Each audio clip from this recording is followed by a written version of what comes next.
This one kind of picks up where the last one left off. There are a couple of things I wanted to talk with you about for those of you raising plants for the plant sale. Record the time you're spending on this. I don't care if it's 5 minutes a day checking on your plants. Estimate what that time is per week and write it down once per week. You don't have to put down 5 minutes every day. Just put down this week I spent 30 minutes, or I spent 45 minutes, or I spent 60 minutes watering and tending my plants. When it gets into this season, I cannot record every single day. I would have a page full of lines. So just estimate based on what you spend per day, get them recorded. You might as well be recording the hours you're putting in. When it comes down to planting, if I have a big day, I keep a calendar in my planting area. People send me calendars hoping I'm going to send them money. So I usually have an extra one I can put in my planting area, and I will write down, for example, the day I put the rosemary into the trays, I wrote rosemary and 1 hour. Just wrote down a 1. And if I write a number in there, I know how many hours I've spent. So you can make it easier to remember all this stuff. And I think that is the biggest. As I said, this one starts where the first one left off. We're going to touch again on the importance of sterile soil. I assume you are either preparing to plant seedlings or you have some seeds in pots and will soon have seedlings to care for. For peppers and tomatoes, check the planting calendar I sent around to you. And if you're someone who was not on my list of plant sale growers and you want a planting calendar, email me and I will send you a copy. It's digital, so it costs me nothing to email it. I just planted yesterday the oldest of my eggplant seeds. Eggplant takes the longest, and the old seeds take longer than the new ones. Our ideal is to have between 4 and 10 inch plants for the sale. You get taller than 10 inches, you got to start staking them. They're an awful lot of work. So just bear that in mind. If you want your peppers to come up quick, they take a real warm spot. Mine jumped, some of my seeds jumped out of the ground in 3 days. Mind you, they were broccoli on my heat mat. So heat makes a difference. We're going to move on. We're going to talk about health issues for your seedlings. Once they come up, the focus is getting them to thrive and to keep them alive. We're going to talk growth promotion. We're going to talk proper transplanting, and then transitioning to outdoors. And we'll figure out at the end whether we need another session for outdoor structures. If any of you have seen this or any funkiness at the stem, if you've seen them falling over like that one is, you've got damping off. Damping off is not a disease. It's caused by, and I looked at the list, and it is such a long list of funguses that it could be anything. But they all attack tender seedlings. They prefer moist environments, crowded plants. If you've started with sterile soil and sterile pots, you've got to start there. Doesn't mean you're home free, but it means you're 99% of the way. So you're going to see a stem collapse like this one, the stem right at ground level. And the plants will just flop over. There's nothing you can do. They're gone already. So what we can do beforehand, and I've got to get focused back on my stuff. What we can do beforehand, as I said, sterile soil, and we talked about that last session. Commercial potting soils are supposed to be sterile. I do not take a sterile environment for granted in my potting area because it's kind of a multi-purpose area. When I have to store potting soil, I cover it. That both keeps its moisture level proper and keeps extra whatever might be in the air from getting into it. When I transplant, if I'm taking something out of a seedling pot and putting it into a bigger pot, I might use what's in that cell, but I don't use those cells for anything else. If I've got leftover soil from that set of seedlings, I dump it in a bucket and take it out to the compost pile, or I put it in a summer container or something that's going to be outdoors anyway. Especially if it's green, because sometimes they are, because mine get a lot of light with their moisture. If I'm uncomfortable at all, that soil does not get reused. As far as pots are concerned, if you are buying commercial plots, they should be okay. If you are buying commercial drink cups, if it's clean enough for food, it's clean enough for your plants. Research has not showed anything less than 10% effective yet. I don't know if anybody's tried it. We know 10% works. That means 1 pint of water or 1 pint of bleach to 9 pints of water. That is a 10% bleach solution. Now, for me, it would be, I'm talking quarts because I have a several gallon bucket that I can just dunk a whole lot at a time. It's a lot of bleach, but it's cheap compared to losing plants. Sterile, sterile, sterile. Your pots can be anything. We have the cell pots, we have a peat pot, we have yogurt cups. I tried one year folding up around a 2x2 little newspaper pots. Just as long as they're clean. Clean containers don't spread disease. Enough said.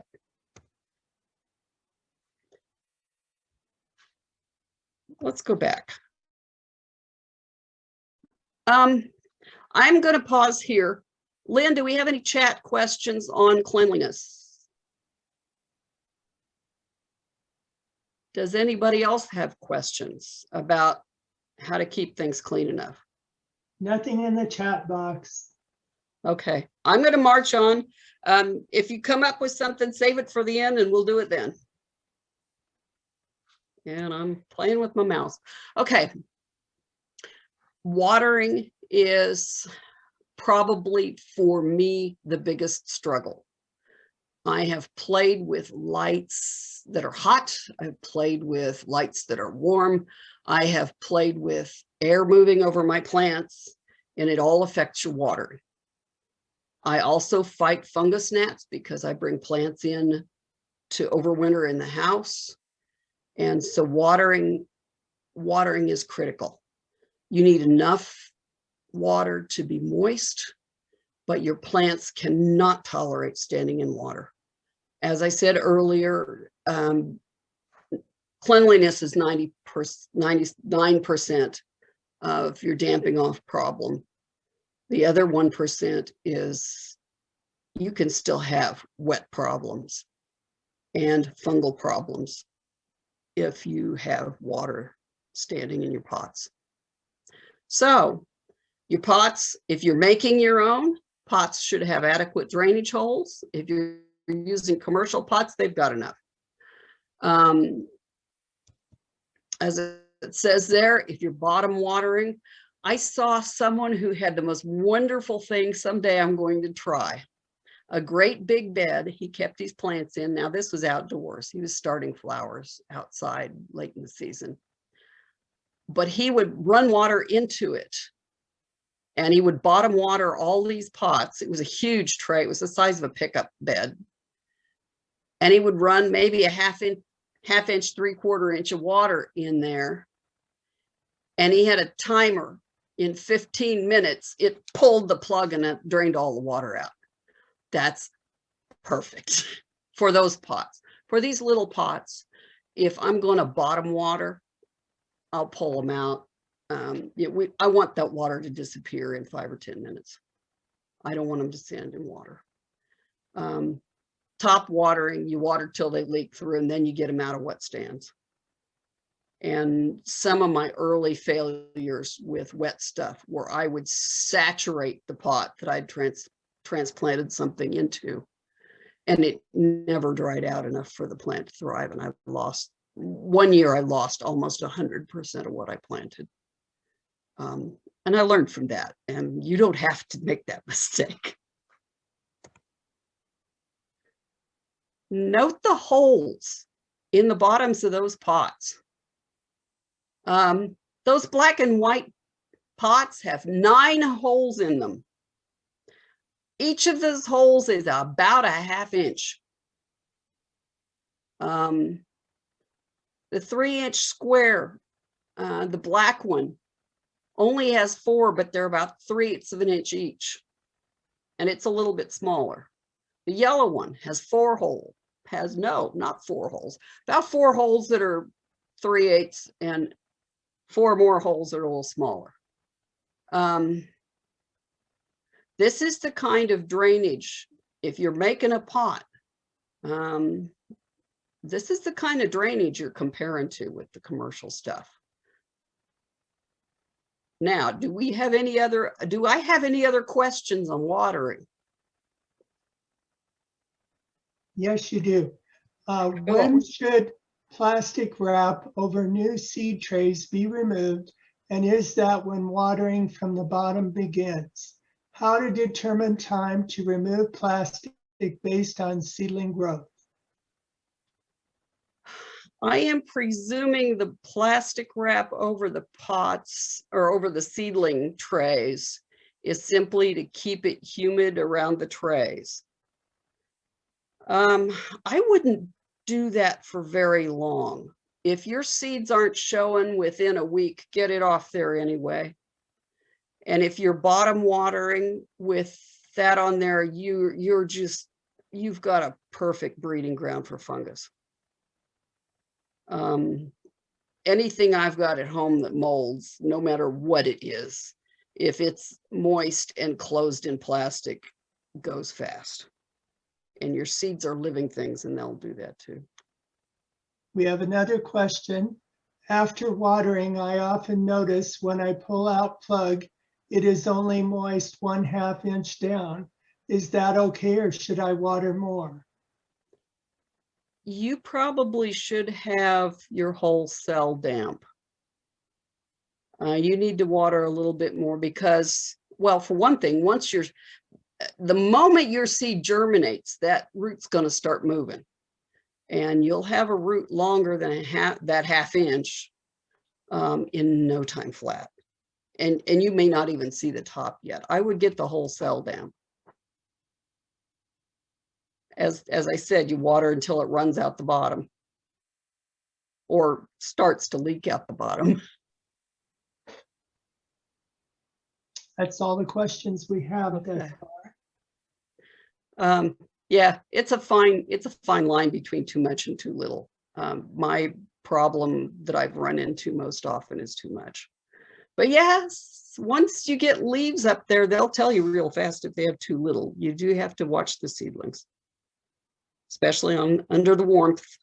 They do need to stay moist. Okay. I have had a question about when to fertilize. I always have questions every year. When should I fertilize my seedlings? You can see the diagram of a bean seed, which is a dicot like peppers and tomatoes are. In other words, it will put off 2 initial seed leaves. That big cotyledon is like an egg yolk. It has all the nutrition the plant needs until it forms leaves and can start to photosynthesize. What you see in those yellow ovals are those 2 seed leaves. They don't look anything like the leaves that are coming on. Generally, a seed leaf is just long and oval and smooth and sometimes kind of thick. Those 2, as long as that plant has those on there, it's probably going to be okay. Yeah, especially as long as those are the only leaves. It'll be fine. It doesn't need fertilization. Once you get 2 true leaves, and that would be the leaf that looks like the adult plant leaves. Then the plant is starting to go into food production for its own growth. The light is part of that, and the nutrients it draws from the soil is part of that. 2 little bitty baby leaves, I'm not usually worried about it. I try to transplant when the plant gets a little bit bigger and has maybe 2 pairs of leaves. And I don't generally fertilize seedlings until I transplant them. By the time you've got 4 true leaves on there, usually you've got a big enough plant to handle the transplant. And as far as I'm concerned, the sooner I can get them into their real pots, the sooner I can get them someplace I don't have to mess with them as much, because a real pot will hold some water too. But you really do not need to fertilize your plants unless you have at least 2 pairs. Well, at least 2 true leaves, usually 2 pairs. They'll manage until they have 2 pairs. And your plants, if they're hungry, you'll see it. They'll change color. It'll be time. And for the sale and for my convenience, I make sure I have a little bit of slow release fertilizer. And I just kind of use an eyeball and a rule of thumb. I'm like your grandma and her cooking. I can't tell you the exact measure. In a 16-ounce cup, it's not many, it's a tiny pinch. Maybe as much as a 1/4 teaspoon. So you're talking between an 1/8 and a 1/4 teaspoon per 16-ounce cup. And that will hold a plant quite a while. And by then you'll have them in another space, and you may have to do some other supplemental feeding with a soluble fertilizer. When we choose plants for the plant sale, and frankly, any other choice for those kind of big plants like tomatoes and peppers and squashes and cucumbers, a 4 to 6 inch plant really needs a 16-ounce pot. So 16 or 18 ounce, that's those big drink cups. If you've got a much smaller plant, a couple of true leaves, which I'm hoping we've got bigger than that for the sale, but at some point your plant will be only 2 true leaves. That could go in a 10 or 12 inch cup or equivalent size pot. And I start the teenies sometimes in little 6-ounce cups because I have a lot of yogurt cups and I can. So I prefer to let a plant get pretty good size in a seedling and then just put it right up into its finished size cup. It doesn't hurt it to transplant it twice, but it's a lot of work. So I only do it once. And this is just kind of an indicator. I put in the 16-ounce size commercial cup with the other drink cups. I would love to use commercial cups for the sale, but they're like 10 or 15 cents a piece. And that big fat ribbed one in the middle is a 6-cent cup. So I go to the effort of cutting holes in cups. And I've tried a lot of things. I've used bent coat hangers to melt holes in, and sometimes I bend the coat hanger into a shape that'll cut a little circle out of the cup. I do it over my gas range with the range hood going because it smells awful. I have cut holes in. I have tried drilling holes in, and I know some people do that. Nancy's had some success that way. For me, I found a wood cutting X-Acto knife blade, and if I'd been thinking, I would have brought it up with me and held it in front of the camera. It's a little like the granny paring knife that's curved with the sharp edge on the inside. And it's a very slender little blade and it makes a nice cut. But an X-Acto knife blade is sharp and works well. Any X-Acto knife blade. That is my favorite way to do it. And I have to do it in little runs because it makes my hands sore. but it seems to work real well. And I get approximately the equivalent of 1/2-inch diameter holes in, you see that is kind of a leaf shape, but it approximates a 1/2-inch hole, which is kind of what these have, 3/8 or 1/2 inch in them. I did the math, and you saw it on the side. You would have, if you used a 1/4-inch drill bit and drilled a stack of pots, you would have to use 4 times as many holes as if you used 1/2-inch holes. So my 4 1/2-inch holes in the bottoms of the cups are usually enough for the drainage, unless I'm stupid with my watering. So you figure accordingly, roughly 4 1/2-inch holes, 3 or 4 1/2-inch holes, or that many more of the smaller holes. I have had cups that I would pick up and say, why are you not doing well? And look at them and realize it's because they were not draining. Simply because they were not draining. They got the care everything else did. So they need to be dry enough as well as wet enough. Enough said.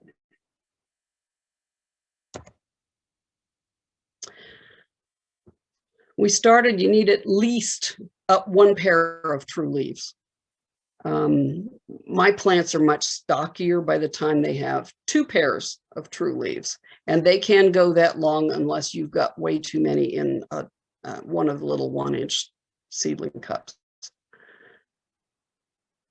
You need to start with moist soil because roots are fragile and it's not good to dry them out. I have a coat hanger I took to the sandpaper and sanded a point onto it. Bamboo skewers will work. Something with a point to it so you could pick the roots apart. If you've got, say, 3 plants growing in your cell of your seedling tray, you're going to have to separate them gently. Remember, gently, they are tender. You put your moist soil in the cup you're getting ready to go. This is a good time for the little tiny pinch of fertilizer and spread the roots out a little bit. And for cabbages, for lettuces, most of those kind of plants, for the squash and the cucumbers, you plant at the same depth it was in its seedling cup. There is no advantage to planting it deeper, except if you're worried about it flopping over. You might do harm. You certainly won't do it any good by planting it deeper. So try to get it kind of where it started. And I have done this with cabbage. I've put them deep so they wouldn't flop over because I waited too long to put them in. And later on, when we put them in the garden, I saw this poor little stem trying to protect itself where it had been in the soil and wasn't going to develop roots and wasn't going to do anything. So now, peppers, tomatoes, eggplants will develop roots up the stem. They can stand being planted a little bit deeper. And for them, sometimes I do need that support. So you put them in. You gently get the soil around them so you can get them to stand up and stay standing up, and then you water them till it's moist. Again, the water starts to leak out of the bottom.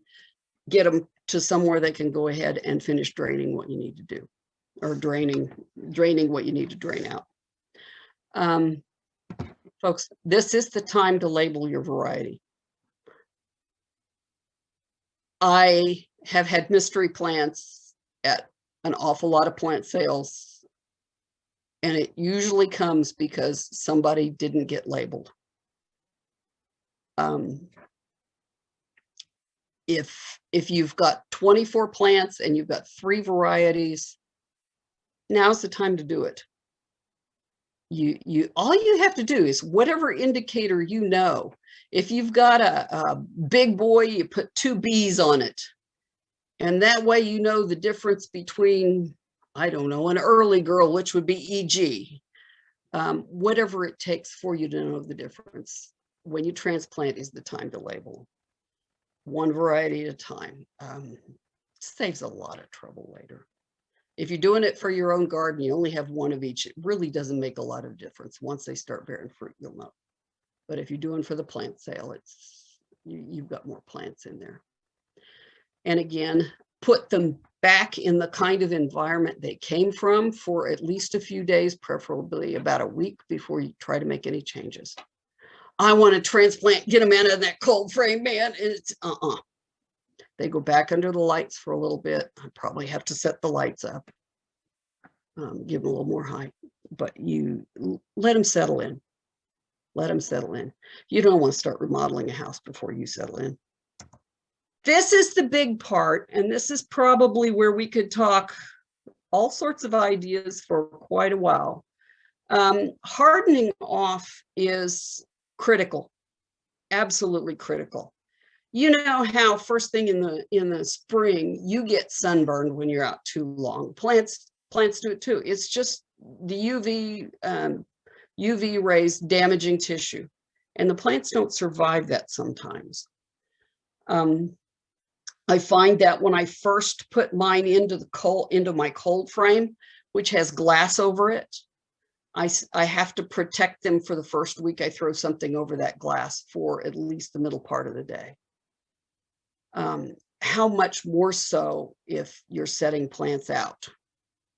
So the hardening off process is taking things gradually. You need to watch the temperatures, because in the spring you might have a nice, warm, sunny day, but you haven't paid attention to the fact that there's a cool breeze blowing. And cool breeze is not bad. It's just they're not used to it, and you have to kind of be aware of that. The big thing though is sunburning, and we'll get a beautiful warm day and you think your plants will love it. And I'm only going to put them out for half an hour. Something happens, it turns into 45 minutes, or maybe a half hour, middle of the day was too much. Gradually, you need to move them in gradually. If you've got a spare window screen that hasn't been hung yet, and you can put it over the plants for the first week they're out.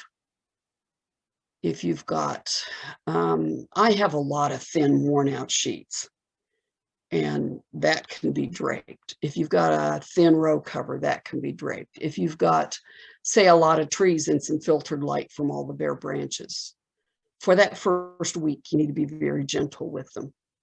And you can increase the time after that first week, just week by week by week, a little bit more. Again, be aware of the warmth. If you're putting them out with protection over them, the warmth can turn hot real fast.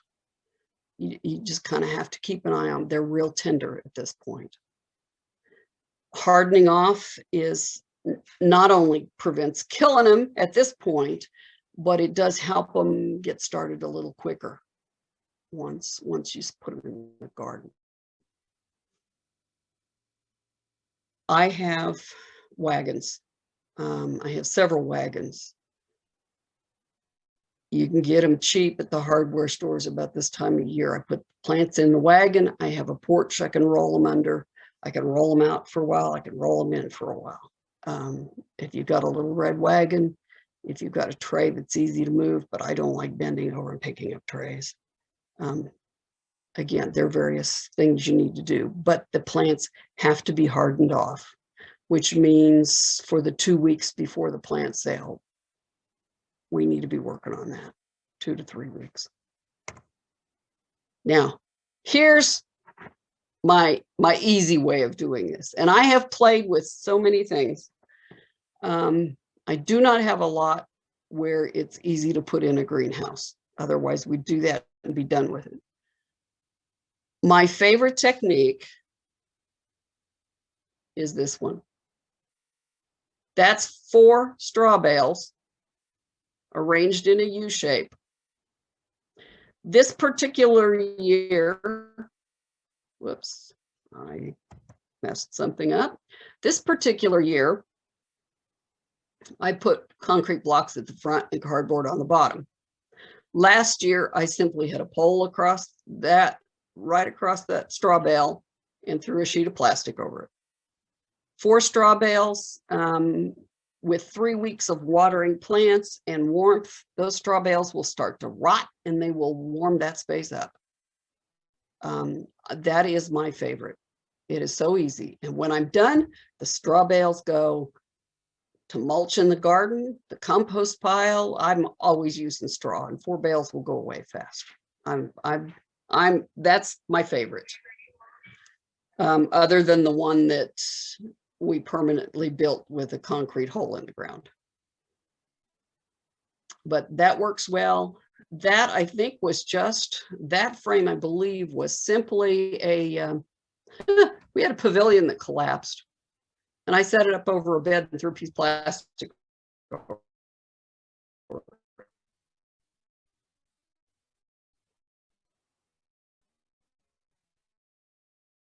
it. And that one is the carport that collapsed under the snow. And same thing, just I had a I had glass patio door to lean up, and I had another one tied to the top too. But this to keep them the right temperature. Plastic cuts enough of the UV that they adapt very well. In fact, my cold frame against the side of the house generally has plastic thrown over it when I'm first putting the plants out in it, because I'm first putting the plants out in it before it gets warm enough to be out in other spaces. The advantage of the straw bales is they are insulation. As you can see, this side is to the south. The back of the frame is to the north. Do I need to explain that any further? That's pretty much how it goes.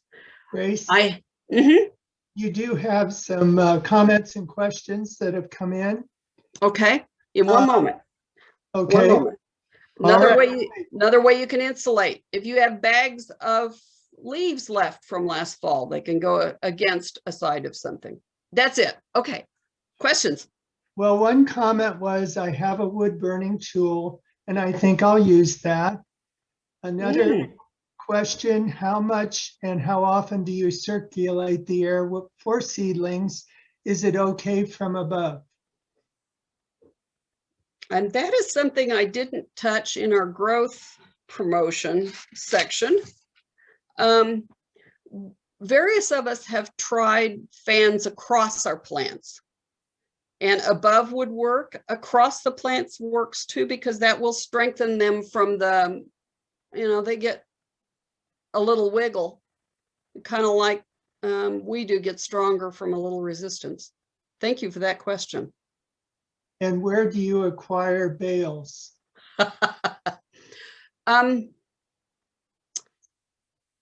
I don't know if Ace Hardware will have them soon. For a while, Ace Hardware carried them. You could check with the big home improvement places. Feldman's out off K7 has them. Grass Pad has them. I would guess most of the garden centers should have them. If not right now, by the time you need them, they will probably have them. Okay. Next question. What millimeter of plastic are you using? What is the thickness? The heavy stuff is too heavy to deal with. I use whatever I can lay my hands on. I have clear shower curtain liners I have used. My favorite is just, I think it's 3 mil.